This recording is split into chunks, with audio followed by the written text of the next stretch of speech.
Hello friends, Kerala PSC Tamil வெர்ஷனில் இன்றைக்கி நம்ம வந்து ரீசனிங் பார்க்க போகிறோம். மொத்தத்திலே நம்ம ப்ரிலிமினரி எழுதுனவங்களுக்கு தெரியும். ரீசனிங்கில் வந்து டோட்டலாக வந்து 8 டாபிக் தான் இருந்துச்சு. அந்த 8 டாப்பிக்கும் நம்ம வந்து என்னென்னு பார்த்துடலாம். அதில் ஃபஸ்ட்டு டாபிக் வந்து problems on mathematical sign. Mathematical sign அப்படின்னா அது வந்துட்டு வேறு ஒன்றும் இல்லை. இதில் ஒரு 4 ரூல் இருக்குது. என்னென்ன அப்படின்னா அடிஷன் ரூல்.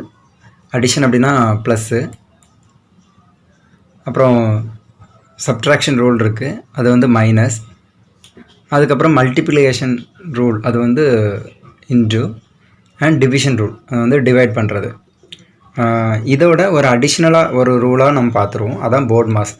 இது எல்லாருமே எப்போவுமே கேள்விப்பட்டிருப்பீங்க. ஆனால் நான் வந்துட்டு கொஞ்சம் இப்போது நம்ம கொஞ்சம் டீப்பாக ஸ்டார்டிங்லேருந்தே போயிடலாம். ஏன்னா வந்து பேசிக் வந்து ஸ்ட்ராங்கான மட்டும்தான் மேக்ஸ் வந்து போர் அடிக்காமலும் அதே நேரத்தில் சிம்பிளாக அண்டர்ஸ்டாண்டும் ஆகும். அதான் ஒரு முக்கியமானது. மேக்ஸில் வந்து நம்ம வந்து பேசிக்கை புரிஞ்சிட்டோம் அப்படின்னா எந்த ஒரு கணக்குமே சிம்பிளாக செஞ்சுட்டு போயிடலாம். ஸோ அதுக்காக தான் நம்ம வந்து ரொம்ப பேசிக்லேருந்து போகிறோம். வாங்க என்னென்னு பார்க்கலாம். அது மட்டும் இல்லை, முக்கியமாக என்னென்னா ரீசனிங் அப்படின்னு நீங்கள் எடுத்துக்கிட்டிங்க அப்படின்னா, இப்போ நம்ம தியரிட்டிக்கலாக நிறைய படித்து நிறைய மனப்பாடமாகவோ இல்லைன்னா நிறைய புரிஞ்சுக்கிட்டோ நம்ம வந்து ஒரு எக்ஸாமில் போகிறோம் அப்படின்னா அதை வந்து நம்ம டேரெக்டாக போட்டுடலாம். பட் ரீசனிங் அப்படிலாம் பார்த்திங்கன்னா கொஞ்சம் அந்த டைமில் நமக்கு கொஞ்சம் டெக்னிக்கலாக யோசித்தாலே நம்ம வந்து ரீசனிங்கில் வந்து ஒரு 25 மார்க் கேட்குறாங்க அப்படின்னா கன்ஃபார்மாக ஃபுல் மார்க் எடுக்க முடியும். அதுக்கு வந்து சின்ன ஒரு எஃபெக்ட். பட் அந்த டைமில் நம்ம எப்படி யூகிக்கிறோம் அப்படிங்கிற வச்சா அது மார்க் டிசைட் ஆகும். ஸோ சிம்பிளாக ரீசனிங் வந்து விடவே கூடாது. ஏன்னா மற்றெல்லாம் வந்து நம்ம புரிஞ்சுக்கிட்டு கான்செப்ட் புரிஞ்சுட்டு படிக்கணும். பட் ரீசனிங் வந்து சிம்பிளாக ஒரு 20 மார்க் 25 மார்க் எடுக்கிற ஒரு டாபிக். ஸோ அதனால தான் நான் ரொம்ப பேசிக்லேருந்து போகிறேன். தெளிவாக பார்த்துக்கோங்க. இப்போ அடிஷ்னல் ரூல் அப்படின்னா என்னென்னு பார்த்துக்கலாம். அடிஷன் ரூல் அப்படின்னா ஒன்றும் இல்லை, ப்ளஸ் தான். இதில் வந்து என்ன கான்செப்ட் அப்படின்னா, இப்போ ஒரு ப்ளஸில் ஒரு நம்பர் வருது, அதே மாதிரி ப்ளஸில் ஒரு நம்பர் வருது. அதாவது 2 ப்ளஸ் நம்பர் வந்துச்சுன்னா உங்களுக்கு வர்ற ஆன்சர் வந்து என்ன தான் இருக்கும், ப்ளஸில் தான் இருக்கும். ஃபார் எக்ஸாம்பிள் பார்ப்போம். இப்போ 5ங்கிறது ஒரு ப்ளஸ் நம்பர். இதுக்கு முன்னாடி மைனஸோ எந்த ஒரு சிம்பிளும் இல்லை. ஸோ ஒரு இது ப்ளஸ் நம்பர். அதே மாதிரி 3 அப்படின்னு எடுத்துட்டிங்க அப்படின்னாலும் அது ஒரு ப்ளஸ் நம்பர். ஸோ 5 + 3 வந்து உங்களுக்கு 8. அதான் சொல்கிறேன். இந்த ரூலில் ஒன்று என்ன சொல்லுது அப்படின்னா, ப்ளஸ் நம்பராக வந்துச்சு அப்படின்னா கண்டிப்பாக ஆன்சர் வந்து ப்ளஸ் நம்பரில் தான் வரும். அதான் பாருங்கள், 5 வந்து ஒரு ப்ளஸ் நம்பர், 3 வந்து ஒரு ப்ளஸ் நம்பர், வந்த ஆன்சர் வந்து 8. இதுக்கு முன்னாடி பார்த்திங்க அப்படின்னா ப்ளஸில் இருக்குது. இதான் ஃபஸ்ட்டு ரூல்.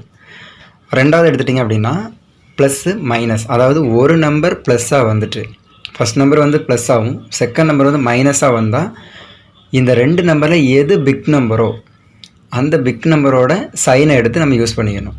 சரியா? இப்போ பாருங்கள், ப்ளஸ்ஸுங்கிறது 5 வந்து ப்ளஸ் நம்பரில் வந்துருக்குது, -3 வந்திருக்கு. ஸோ இதோட ஆன்சர் எப்படி இருக்கும்? 5 - 3 = 2 தான். பட் இந்த இடத்துல சைனை பாருங்கள். சைன் என்ன வந்திருக்கு அப்படின்னா ப்ளஸில் வந்திருக்கு. ஏன் ப்ளஸில் வந்திருக்கு அப்படின்னா ரூல் என்ன சொல்லுது, ப்ளஸ்ஸு மைனஸ் வந்தால் பிக் நம்பர். இப்போ 5 + 3ன்னு வந்தது. ஸோ 5 தான் வந்து பிக் நம்பர். ஸோ அதுக்கு ஃப்ரெண்டில் இருக்கிற சைன் வந்து ப்ளஸ்ஸு. அதனால் ஆன்சர் வந்து என்ன வந்திருக்கு, ப்ளஸில் வந்திருக்கு. சரியா? இப்போ அடுத்த ரூலை பார்ப்போம். ஓகே, அடுத்த தேர்ட் ரூல் பாருங்கள். அதே மாதிரி தான் நம்ம வந்து ப்ளஸ்ஸு மைனஸ்ன்னு பார்த்தோம். அதே மாதிரி மைனஸ் ப்ளஸ் அப்படின்னு வந்துச்சுன்னா, இந்த அடிஷன் ரூலில் மைனஸ் ப்ளஸ்ன்னு வந்துச்சுன்னா அதே மாதிரி பிக் நம்பர் தான். என்ன அப்படின்னா எக்ஸாம்பிள் பாருங்கள், -5 + 3 = அப்போ 5லேருந்து 3 போச்சுன்னா அப்படின்னா கண்டிப்பாக என்ன தான், 2 தான் ஆன்சர்.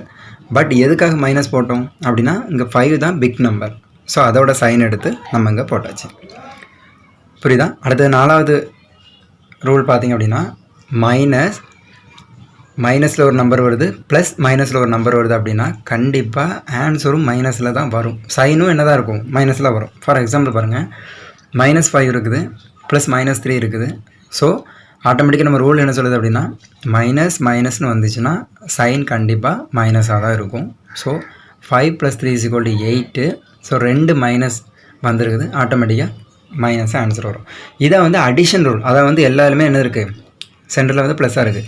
ஸோ அடிஷன் ரூலில் 4 ரூல் இது தான். இதை நல்லா பார்த்து வச்சுக்கோங்க. சரியா?